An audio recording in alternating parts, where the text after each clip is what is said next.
Description de la sourate, Al-Fatiha, prologue.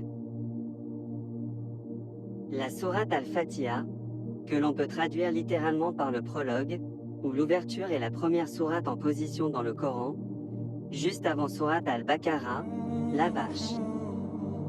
Elle est l'une des plus petites sourates du Saint-Coran avec 7 versets. Malgré sa taille, elle revêt un caractère d'une haute importance puisqu'elle est une invocation, un échange entre le croyant et son Seigneur, et bien sûr, l'une des conditions à l'acceptation de la prière du musulman. Une révélation particulière, pour une sourate grandiose. Celle que l'on appelle parmi ses nombreux noms, la mère du Coran, le prologue, ou les 7 répétés, puisque les croyants la répètent au moins 5 fois par jour, et tous les jours, a été révélée à la Mecque. Dans une parole prophétique rapportée par Ibn Abbas, un des compagnons du prophète Mohammed, paix et salut sur lui, l'ange Jibril se trouvait auprès de Mohammed, l'envoyé d'Allah, que la paix et le salut soient sur lui, quand celui-ci entendit un bruit venant d'au-dessus de lui. Jibril leva les yeux au ciel et dit, « C'est une porte du ciel qui s'est ouverte et elle ne l'a jamais été auparavant. Un ange descendit et vint trouver le prophète et lui dit, Réjouis-toi de recevoir de lumière que nul prophète avant n'a reçue. Elles sont la sourate de l'ouverture et les derniers versets de la sourate Al-Baqarah, la vache. Tu ne récites aucune de leurs lettres sans que tu ne sois exaucé. » rapporté par Muslim.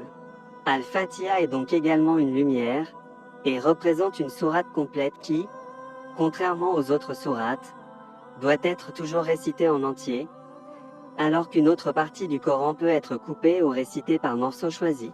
C'est pourquoi on l'appelle aussi Al-Wafiya, l'intégrale.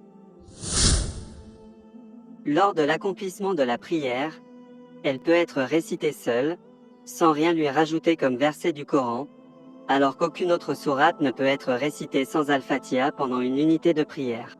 Voilà pourquoi lui est aussi donné le nom de Al-Kafiya, qui veut dire « la suffisante ».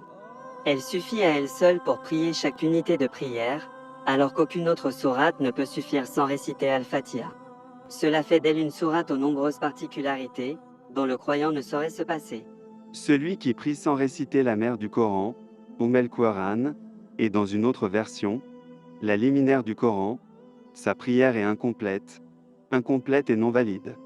Rapporté par les deux Sahih Bukhari et Muslim. Un trésor de sagesse en 7 versets. Les circonstances de la révélation de cette sourate, comme on l'a vu précédemment, sont aussi grandioses que ce qu'elle contient comme sagesse. Cette intimité entre Allah et son serviteur est décrite par Allah lui-même comme suit. En effet, la sourate Al-Fatiha est une conversation intime entre le Seigneur des mondes et le fidèle. Lui-même, que son nom soit exalté, nous apprend qu'elle est partagée en 2 parties, comme le confirme ce hadith Qudusi. J'ai divisé la prière entre mon serviteur et moi en 2 parties, et mon serviteur aura ce qu'il demande.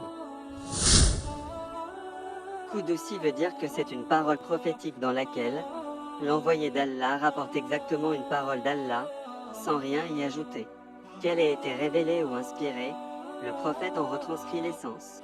Ainsi lorsqu'il dit « Louange à Allah, Seigneur des mondes », Allah le Très-Haut répond « Mon serviteur m'a loué. » Quand il dit « Le tout miséricordieux, le très miséricordieux », Allah le Très-Haut réplique « Mon serviteur a fait mon éloge. » Et quand il dit « Maître du jour de la rétribution », il dit « Mon serviteur m'a glorifié. » ou bien « Mon serviteur s'est fié à moi. » Quand il dit « C'est toi que nous adorons et c'est toi dont nous implorons secours », il affirme « Ceci est entre mon serviteur et moi, et mon serviteur aura ce qu'il demande. » Quand il dit « Guide-nous dans le droit chemin, le chemin de ceux que tu as comblés de faveur, non pas de ceux qui ont encouru ta colère et ni des égarés. » Il dit « Ceci est pour mon serviteur et mon serviteur aura ce qu'il demande. » Rapporté par Muslim. Ainsi, durant 7 versets, et cette série d'invocations, c'est un dialogue dans lequel Dieu promet à son serviteur qu'il sera exaucé. Un échange qui a lieu à chaque unité de prière. Sa récitation est à ne pas négliger, car à chaque prière, c'est une conversation avec le Très-Haut à laquelle il procède, et ce même s'il n'entend pas sa réponse. Il commence par louer le Seigneur des mondes et reconnaître sa seigneurie, sa toute miséricorde, sa royauté le jour des comptes, puis il l'implore en reconnaissant qu'il est le seul digne d'être adoré et lui demande secours. Enfin, il fait l'une des plus grandes et importantes invocations pour un croyant. Il lui demande de le compter parmi les gens sur le chemin droit, parmi les bien guidés qu'il a comblés de ses bienfaits, et de le préserver de sa colère. Dans la première partie de la Fatiha, le serviteur en prière s'adresse donc à Allah, en étant conscient et plein d'espoir qu'il l'entende et lui réponde. Il le loue et le reconnaît dans tous ses attributs comme cité plus haut. Puis, dans la seconde partie, le croyant invoque pour sa guidance et son salut. En la récitant, le croyant témoigne de l'unicité de son Seigneur, en utilisant les noms d'Allah, et il reconnaît que les louanges appartiennent à lui seul, sans rien lui associer. Les noms d'Allah que l'on retrouve dans cette sourate sont Allah, Al-Rahman, Al-Rahim, Rabbi, Malik. L'on remarque que les 4 derniers noms sont des attributs réunis dans le premier. Allah est en effet le miséricordieux, le très miséricordieux, le Seigneur des mondes, digne de toutes les louanges, et le roi du jour du jugement dernier. Cette sourate est une éducation à la servitude dans laquelle tout musulman reconnaît sa soumission à son Seigneur de la plus belle manière. En résumé, dans cette sourate, pour chaque verset le fidèle Reconnaît Allah par ses noms sublimes. le loue avec dévouement, en reconnaissant que jusqu'à la fin des temps, toutes les louanges lui appartiennent. En disant cela, il admet qu'il a besoin d'Allah, alors qu'Allah n'a besoin de personne. Il recherche la miséricorde auprès du tout miséricordieux, le très miséricordieux. Reconnaît qu'Allah est le maître du jour dernier, en cela, il affirme croire au jour dernier. Il témoigne qu'il adore Allah et recherche son secours auprès de lui. Il lui demande la plus puissante des invocations, qui est de le guider sur le chemin droit. Et il lui demande de faire partie de ce qu'Allah a comblé de ses bienfaits, et de lui épargner sa colère, et de ne pas faire de lui quelqu'un parmi les gens égarés. La foi complète est concentrée dans cette sourate, que le prophète Mohammed, paix et salut sur lui, a appelée sourate suprême. Abu Saïd ibn Moala, qu'Allah l'agrée, a dit Je priais dans la mosquée quand le messager d'Allah m'appela, je ne répondis pas à son appel. Plus tard je lui dis, ô messager d'Allah, j'étais en train de faire la prière.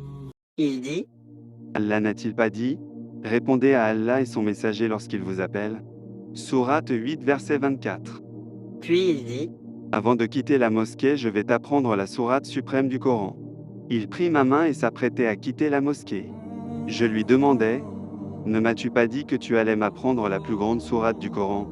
il dit, Alhamdulillahi Rabbi al-Alamin, ce sont les 7 versets fréquemment répétés, et le grand Coran qui m'a été donné.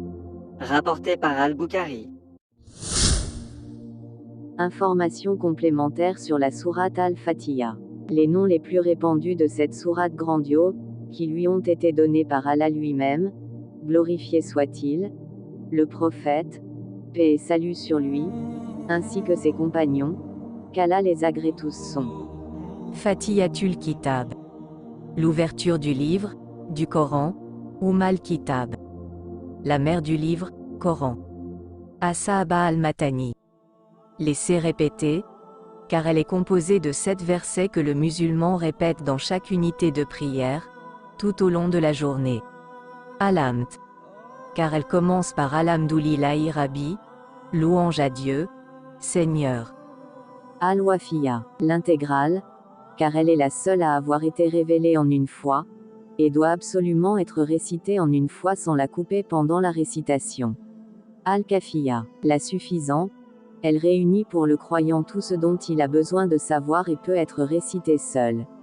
Al-Shifa, la guérison, car elle permet aux croyants d'être protégés, de se soigner. As-Salah, la prière. Al-Assas, le fondement, la base de la religion.